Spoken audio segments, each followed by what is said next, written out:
Moi, c'est Anto. Moi, c'est Val. Pour nous, un fourgon, c'est pas uniquement un véhicule. C'est un espace à imaginer, à transformer et à optimiser. Et c'est exactement ce qu'on fait ici. On transforme vos fourgons en vraies petites maisons roulantes.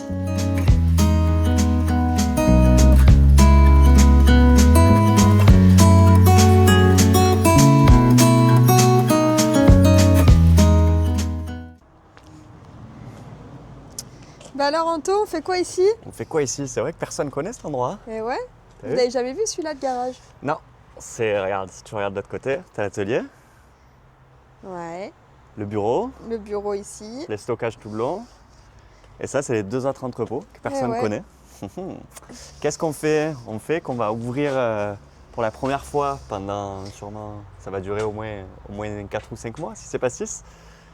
Tous les matins, on va ouvrir cette porte maintenant, parce qu'on a le nouveau bébé qui attend, le prochain projet, qui est stressant, mais ça va bien se passer. Allez, je vous montre. Regarde, ça passe à peine. Pourtant, il est grand l'entrepôt là aussi. Hein. Ah ouais. Tadam! L'Airstram pour l'instant c'est bon. Ouais, pour l'instant, c'est une Airstram. c'est ça. Allez, on va ouvrir. Non bah ça va, il n'y a rien à faire là. Ouais, il y a un peu. En 3 2 fois rien. semaines c'est plié. 3 fois rien. Comme ils disent certains clients, ouais, il y en a pour 5 minutes. Un petit truc de 5 minutes. Voilà. Voilà la bête magnifique Airstream. Donc vous l'aurez compris, caravane américaine. C'est un modèle Landiat de 67, je crois, quelque chose comme ça. Fin des années 60. Dans un état pitoyable. T'as dit quoi, Landiat? Ouais, Landiat, pardon. Landiot. Landiot. J'ai dit Landiat. J'ai dit Landiat. Je l'ai lu comme un français. C'est une Landiot. Et tu vois, c'est trop cool. Elle a toutes ces petites plaques d'origine. On présente ce beau bébé. Très certainement, en tout cas jusqu'à aujourd'hui, le plus gros projet de l'atelier. Peut-être même le plus gros projet de notre carrière. On verra si on a encore plus fou derrière. À chaque fois que je dis ça, on a des trucs encore plus fous qui se profilent. Donc, Peut-être qu'on aura un semi-remorque qui va se présenter. ouais, mais Moi, je sais c'est pas le si même on niveau. partira d'aussi loin. Ouais. Un semi, s'il arrive, qu'il est carré, que la caisse elle est faite, c'est de l'aménagement.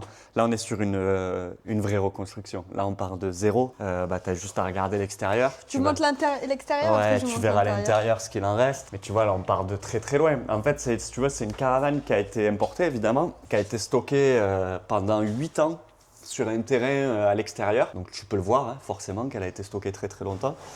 Et elle est en morceaux, tel point que... Alors il y a quelques années, il y a le châssis qui a été restauré. Il y a eu une tentative de restauration, ils ont voulu remonter la caisse sur le plancher, mais ils ont fait n'importe quoi. Déjà, première chose, ils ont fait un plancher en USB, donc ça c'est... voilà. Et ils ont mal repositionné la caisse, ils ont bidouillé les rails à l'intérieur, parce que c'est un système de fixation qui est très spécifique, les Airstream. On se renseigne là depuis des mois, c'est très compliqué de comprendre parce que chaque année, limite, ça a bougé, la méthode de fabrication. Et en fait, il faut comprendre que c'était des caravanes qui étaient faites pour pas coûter cher aux États-Unis. Au tout début, pour la petite histoire, c'était fait pour les missions Apollo. C'était fait pour trimballer les astronautes entre le site et... alors, j'ai plus l'histoire exacte, mais c'était fait pour trimballer et loger les astronautes. C'est une forme de fusée? Ouais, bah, c'est une forme aéronautique, mais tu rigoles, mais clairement, c'est l'idée. Ça a été fait vraiment à la base pour ça.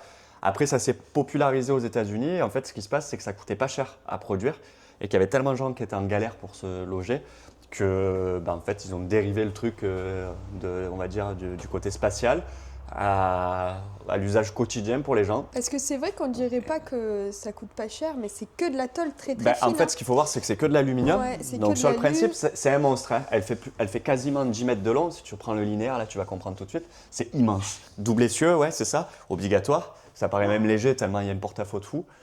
Donc ça fait presque 10 mètres de long, je crois que ça fait 2,30 m de large, 2,60 m de haut, enfin c'est énorme. Mais du coup en fait ouais, c'est que de la feuille d'aluminium, donc c'est très très léger. Bon, t'as un gros châssis ferraille quand même pour supporter tout ça. C'est des rivets un peu spécifiques, donc rifté à froid. Voilà, et comme je te dis, le temps a eu raison d'elle. En fait c'est un projet, pour être tout à fait sincère, si elle a été stockée 8 ans sur un terrain, c'est pas pour rien. C'est parce qu'il y a plusieurs artisans qui se sont dit ok, je suis chaud, je la fais. Le client a été très très chaud pour lui redonner vie. Et en fait, finalement, il y a eu des abandons de projet 2 ou 3 fois d'affilée. Donc du coup, elle est restée stockée, très mal stockée en plus, faut dire ce qui est, sous des arbres, enfin. Et le temps, il l'a massacrée. Donc ouais, les premières personnes qui ont essayé de la restaurer, l'ont massacrée encore plus. Ils ont fait n'importe quoi, ils se sont pas renseignés, ils l'ont massacrée. Et en plus, ils m'ont jeté des pièces qui sont vitales. Le montage de la caisse, je t'expliquerai comment ça fonctionne. Et après, voilà, tu le vois, hein, regarde, j'invente rien. Hein. Il manque des On éléments. ne fait pas plus de boss quand même. T'inquiète, le carrossier a du boulot. Il manque tout le pare-choc arrière, il manque tout le haillon arrière.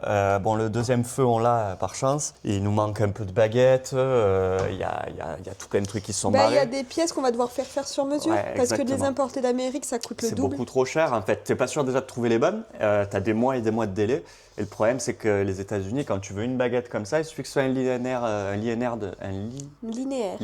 pardon, de 2 mètres de long, on va te demander 700 balles de frais de port pour une baguette. Donc c'est un peu de la folie. Donc du coup, on va devoir refabriquer. C'est pour ça que je vous parle de reconstruction. Là, on part de très très loin. Là, on rentre dans des trucs qu'on n'a jamais fait, que c'est même pas nos métiers.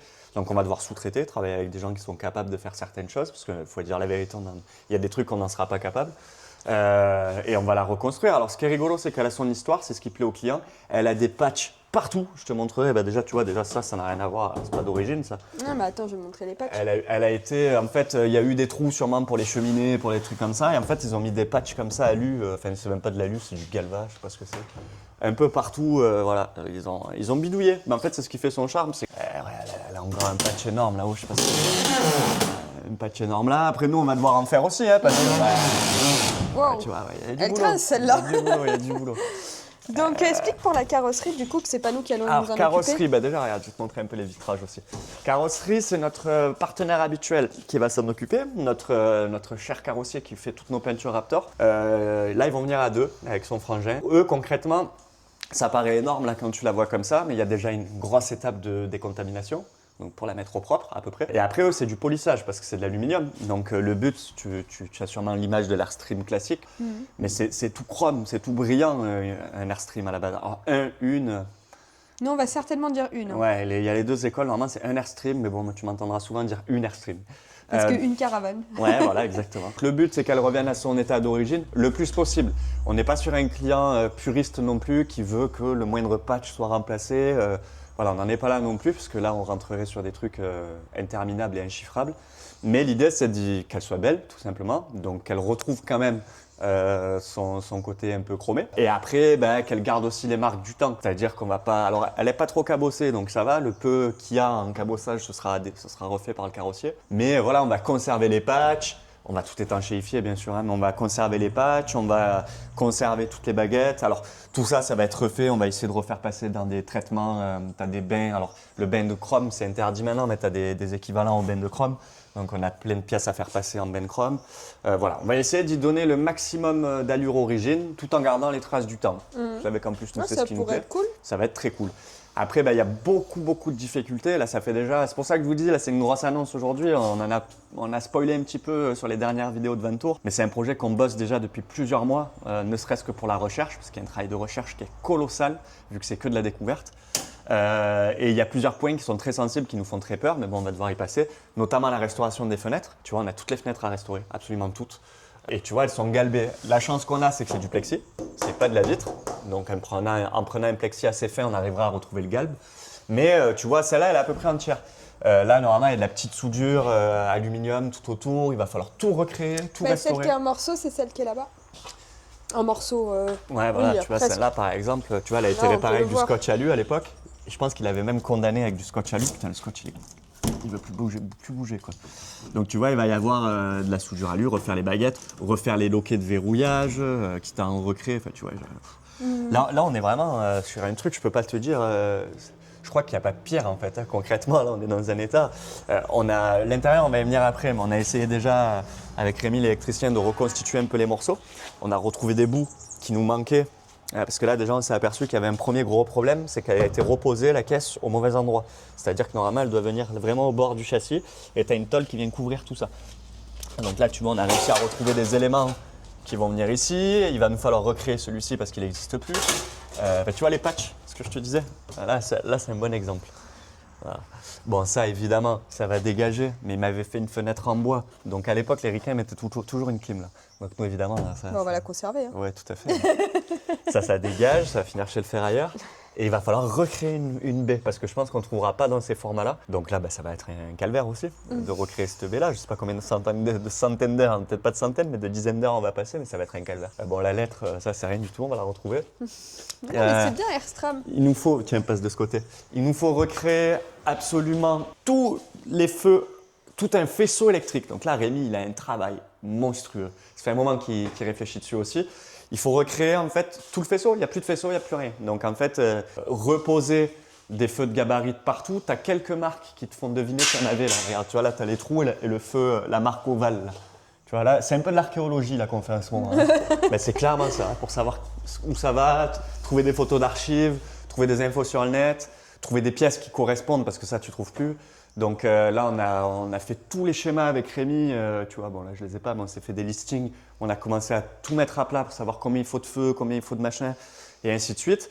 L'idée c'est qu'on va conserver les feux d'origine, tu vois, dans l'archéologie, on a retrouvé des éléments. Donc ça, on est ravis parce que ça va le trouver, quoi.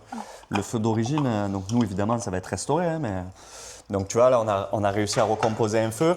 Et l'idée, c'est qu'en fait, si tu veux, vu que c'est les Américains, tu sais, vu que c'est américain, tu sais, les Ricains, ils ont pas de clignotant. Ils ont le clignot qui clignote dans le feu stop. Et ça, nous, c'est interdit en France. Donc la chance qu'on a, c'est que là, il y a une place. Donc en fait, ce qu'on a prévu, c'est qu'ici, nous, on va remodifier en fait tout le faisceau. Là, on va nous mettre un feu de recul, parce qu'il n'y avait pas de feu de recul là-dessus. Et là, on va trouver des petits cabochons un peu jolis en obus un petit peu qu'on va implanter sur le côté pour refaire des clignotants ici. Après, tu auras des rappels de clignots sur les côtés, tu vas avoir des feux de gabarit partout. On va essayer même peut-être de mettre un petit feu qui va éclairer le Airstream là-bas en contre-plongée.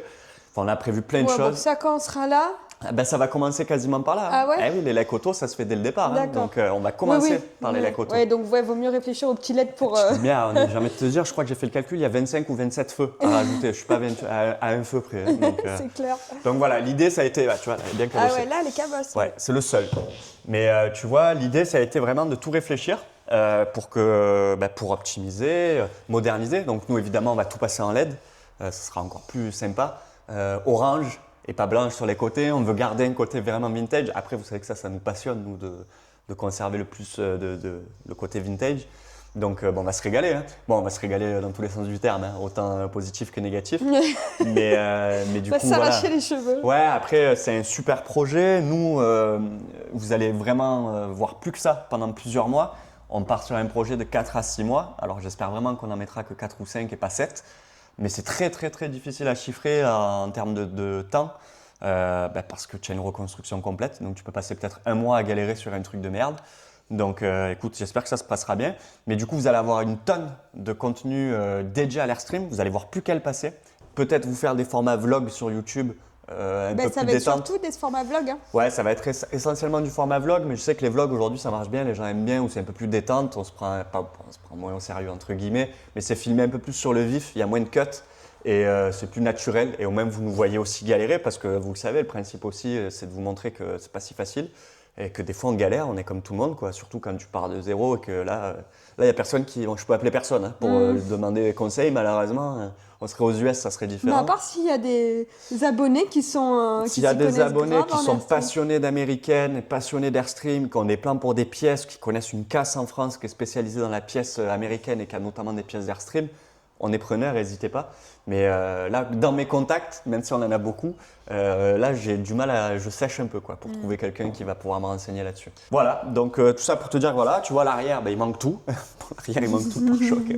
T'as le châssis qui dépasse, fait un mot. C'est un carnage. Et pourquoi le châssis?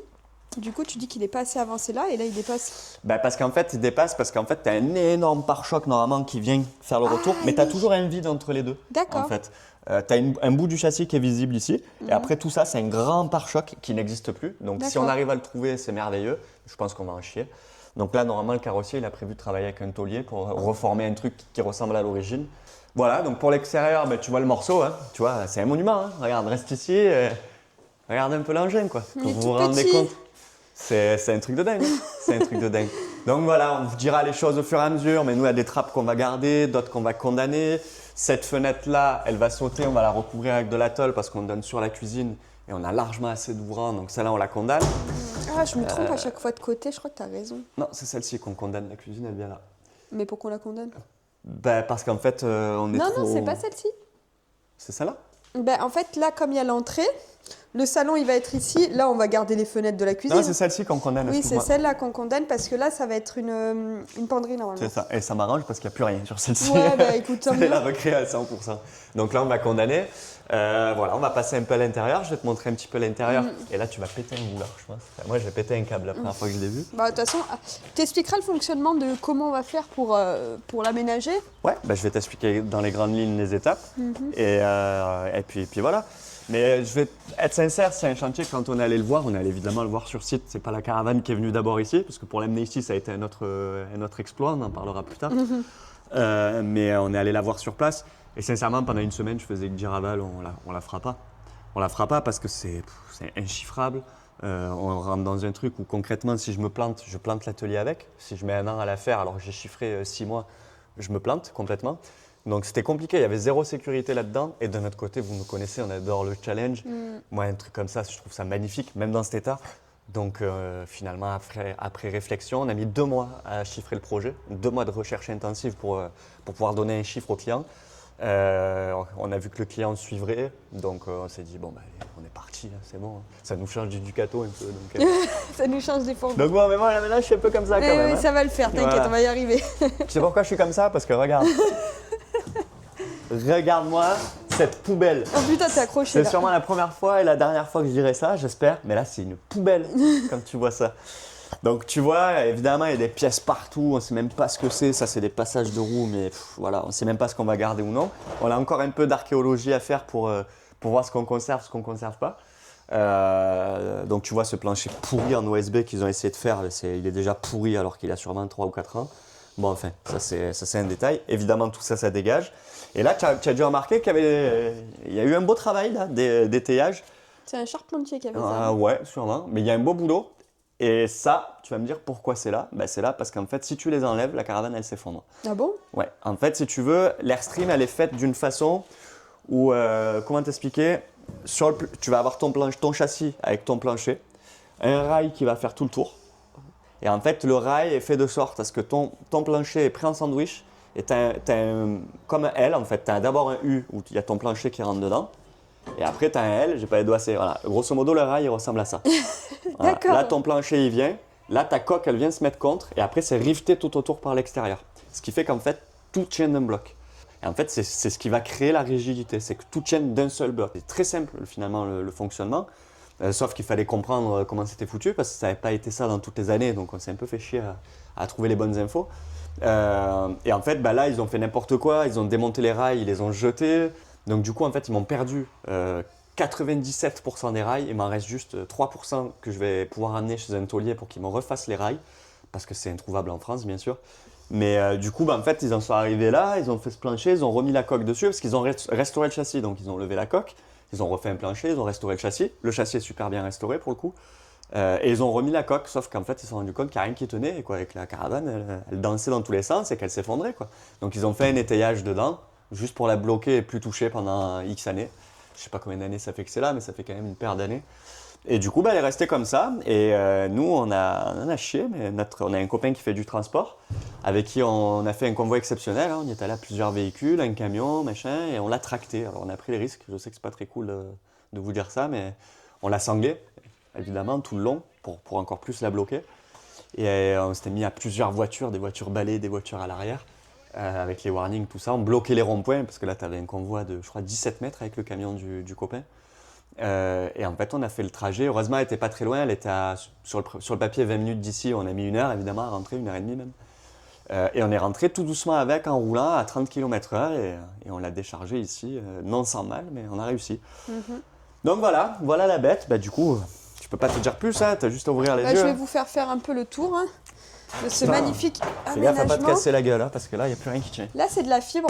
Ça, on va le conserver. Il y a juste là, c'est un peu pété. Là. On va refaire un travail de fibre. Ça, on va les restaurer, ouais, c'est rien. C'est un détail On les conserve aussi. parce que la forme est très difficile à Ouais. reproduire. Ouais, ouais.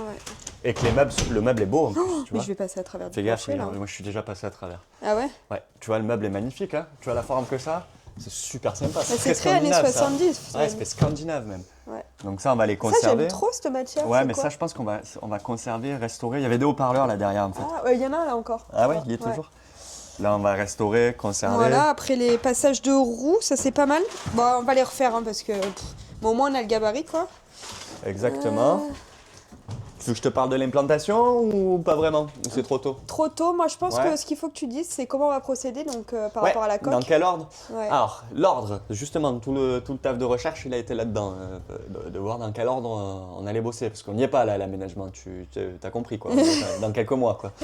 Donc l'idée en fait, c'était que dans un premier temps, on l'a mis dans ce local tout simplement parce qu'au-dessus on a une énorme poutre, on avait un palan qui fonctionne plus en descente, donc bon tant pis, on a laissé tomber, mais on a une poutre, donc on va le faire avec du palan manuel. Ce qu'on a prévu de faire, c'est qu'on va attacher évidemment toute la coque.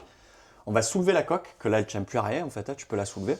Donc on va soulever la coque, la monter au plafond entre guillemets, juste le temps de tirer le châssis, sortir le châssis, pour pouvoir reposer la coque au sol sur des chevrons, des bastings ou des choses comme ça, pour que les carrossiers puissent bosser. Et en fait ce qui va se passer, c'est qu'évidemment les carrossiers vont bosser chez nous pendant un mois et demi. Donc eux ils auront ce local qui est vide, qui est dédié à l'Airstream pour pouvoir bosser sur la coque. Et à côté on a un autre grand local qu'on va aller te présenter après, qui communique avec celui-ci, où on va mettre le châssis. Et nous, on va bosser sur le châssis pendant qu'eux font la coque. Pourquoi? Parce qu'il y a un énorme travail de préparation sur le châssis. Il faut refaire tout le plancher. Il faut isoler, parce que c'est un faux châssis, si tu veux, qui fait 25 cm d'épaisseur, où tu as de l'isolation, toute ta plomberie qui passe, tes réservoirs d'eau sont stockés là-dedans pour ne pas perdre de place.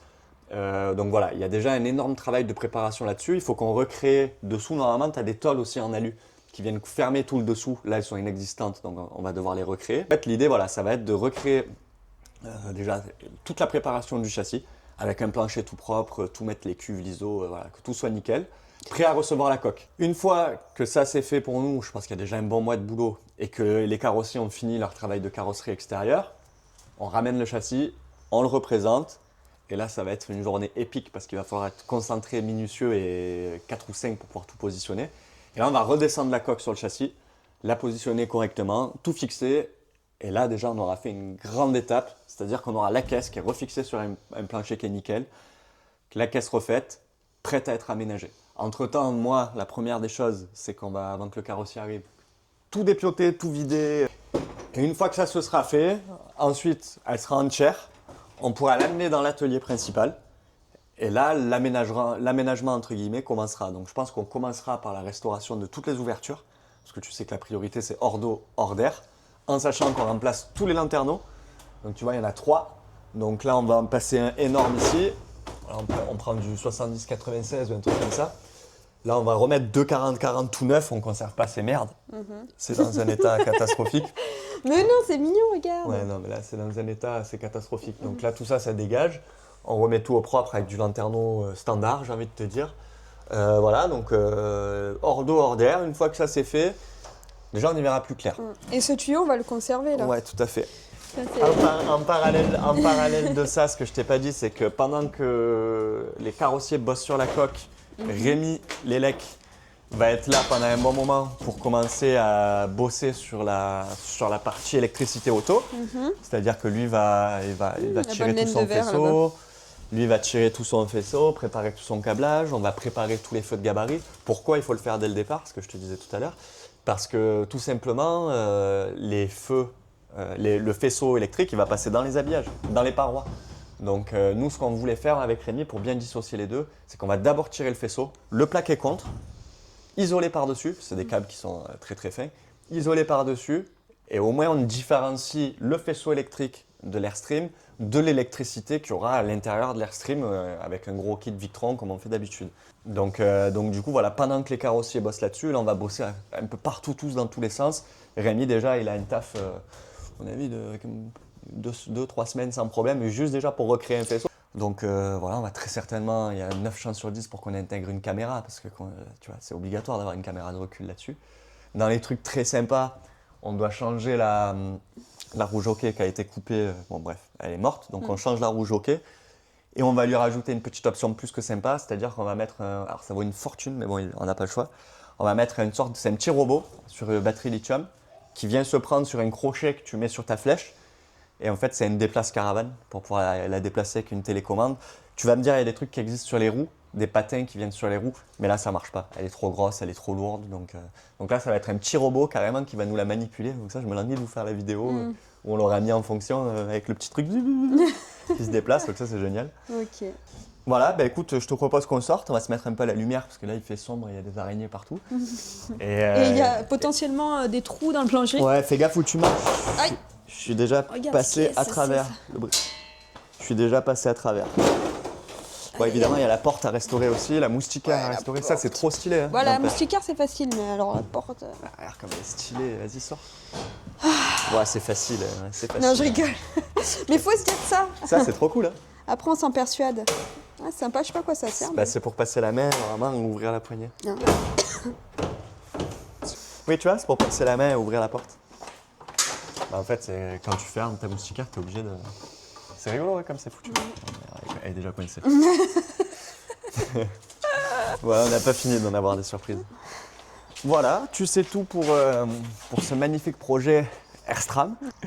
Et puis ben, maintenant, feu, c'est parti, il n'y a plus qu'à. On commence aujourd'hui, on est le 10 mars. On en reparle dans quelques mois. On en reparle le 10 mars 2027. Non, non, non, surtout pas. Surtout pas. Non, de toute façon, vous allez suivre l'intégralité de ce projet parce qu'il est quand même incroyable et je pense que ça va vous intéresser. Donc voilà, à plus dans les prochains épisodes sur notre magnifique Airstream.